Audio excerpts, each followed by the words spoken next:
शक्तिघाट मैदान में आयोजित इस चुनावी सभा में उपस्थित हमारे माननीय पूर्व मंत्री स्टीफन मरांडी जी, राजमहल प्रत्याशी विजय हंसदा जी, जिला अध्यक्ष श्याम यादव जी, जिला परिषद अध्यक्षा जूली हेम्ब्रम जी, पार्टी के प्रवक्ता धीरज दुबे जी, मंच में आसीन इंडिया गठबंधन के हमारे सभी नेतागण और हमारे यहाँ जो जनता जनार्दन आई है, जहाँ तक मेरी नजर जा रही है, आप सभी को मेरी तरफ से नमस्कार है, प्रणाम है, जोहार है, नमस्कार और अस्सलाम वालेकुम।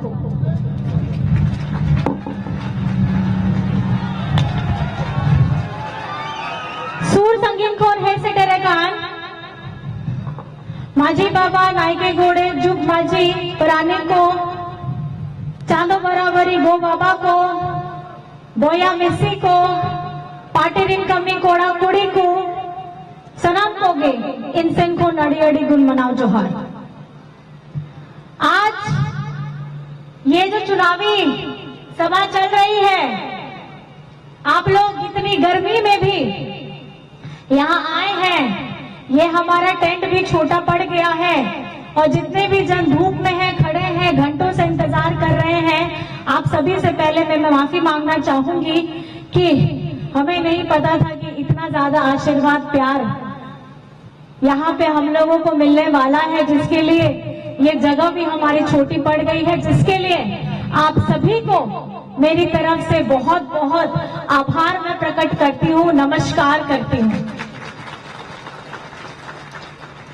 और ये जो चुनाव अभी लड़ रहे हैं, ये जो जोश मुझे दिख रहा है, इससे यही प्रतीत होता है कि ये जो चुनाव है, ये बीजेपी बनाम हमारी जनता का चुनाव है और हमारी जनता ने ये मन बना लिया है। मैं आपको बताना चाहूंगी, इस सैलाब में इससे पहले भी हमारे जितने कार्यक्रम हुए हैं, हमको वहां पे जनता का अपार समर्थन मिल रहा है। इंडिया गठबंधन के हमारे जितने प्रत्याशी खड़े हैं, उनको अपार समर्थन मिल रहा है। और झारखंड में जितने 3 चरण में चुनाव हुए हैं, उसमें जनता का आशीर्वाद इंडिया गठबंधन को मिल चुका है और इसके लिए मैं आप सभी का और हमारी झारखंड की जनता का कोटि कोटि प्रणाम करती हूँ। आखिर की 3 सीटें हमारी लोकसभा की, संथाल परगना की, राजमहल, गोड्डा, दुमका, यहां से भी आपका आशीर्वाद मिलेगा, बस मैं इसी की कामना करती हूँ। और मुझे पूर्ण विश्वास है, आपकी दुआएं, आपका आशीर्वाद, आपका दुलार जो सब मिलेगा, वो हमारा इंडिया गठबंधन को मिलने वाला है। इसलिए मैं कह रही हूं कि 2014 का चुनाव था या 2019 का चुनाव था, ये राजमहल की जनता का प्यार था कि इतनी बड़ी लहर थी पूरे हिंदुस्तान में, उसके बाद में भी हमारी जनता का प्यार तीर धनुष पे रहा था, उनका आशीर्वाद तीर धनुष पे रहा है और 2024 में भी ये आशीर्वाद आप लोगों का तीर धनुष पे ही रहेगा और मुझे इसकी पूर्ण आशा नहीं, विश्वास है। तो क्या ये आशीर्वाद आप देने वाले हैं? दोनों हाथ उठा के बता दीजिए कि आप आशीर्वाद देने वाले हैं। दूर तक जहां मेरी नजर जा रही है, आप सिर्फ अपना 2 हाथ उठा के दिखा दीजिए, आप आशीर्वाद देने वाले हैं। देने वाले हैं ना? तो इस बार झारखंड जीतेगा। झारखंड मुक्ति मोर्चा, जिसके आप सब सिपाही हैं, यहाँ की जनता इसकी सिपाही है, ये जीत आप लोगों की जीत होने वाली है। क्योंकि बहुत हो गया झारखंड के साथ भेदभाव।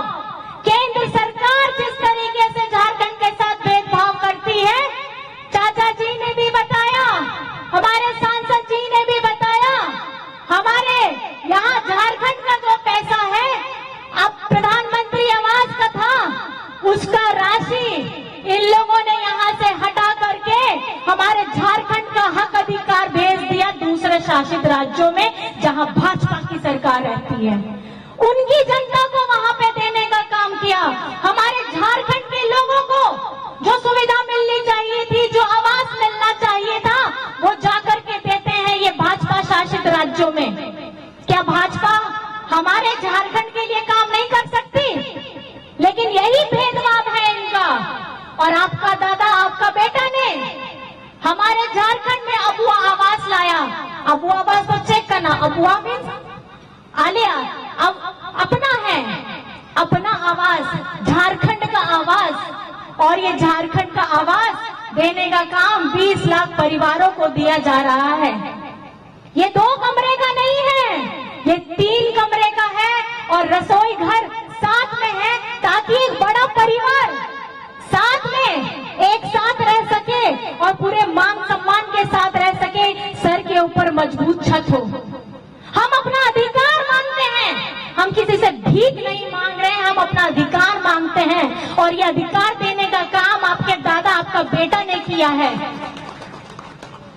हमारा राशन, हरा राशन कार्ड भाजपा के लोगों ने हमारे झारखंड का 11 लाख राशन कार्ड डिलीट करवाया।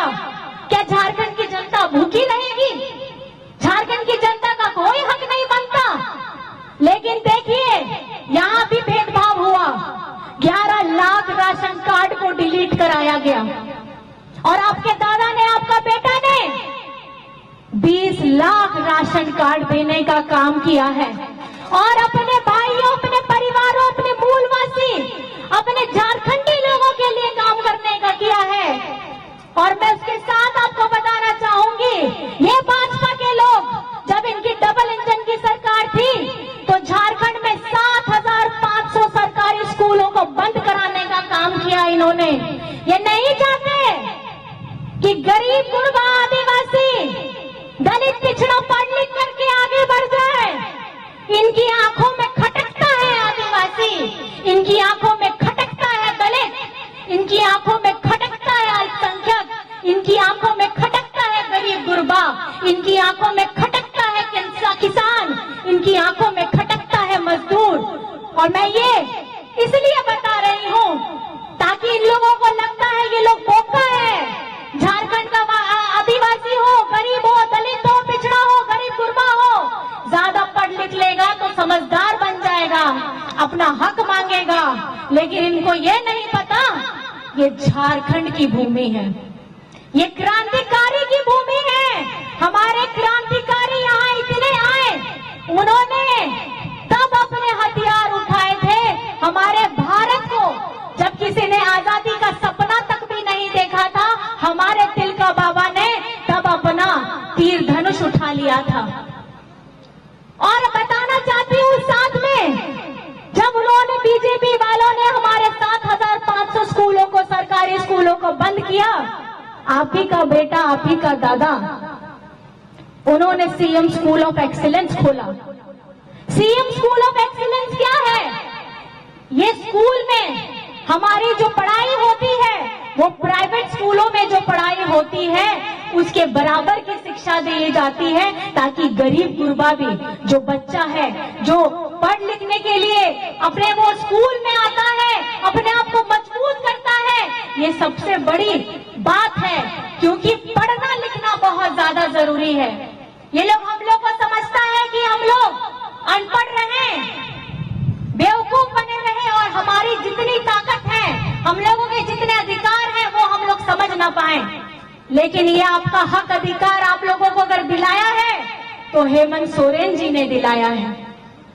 और उसके साथ में मैं आपको ये बताना चाहती हूँ, पेंशन की योजना, सर्वजन पेंशन योजना, सर्वजन मतलब सबके लिए पेंशन की योजना। और इसकी जो हमारी बाबा, दादा, चाचा के जो उम्र है वो 60 वर्ष है, लेकिन हमारी माताओं बहनों के लिए इसकी उम्र घटाकर 50 वर्ष कर दी गई है, क्योंकि हेमंत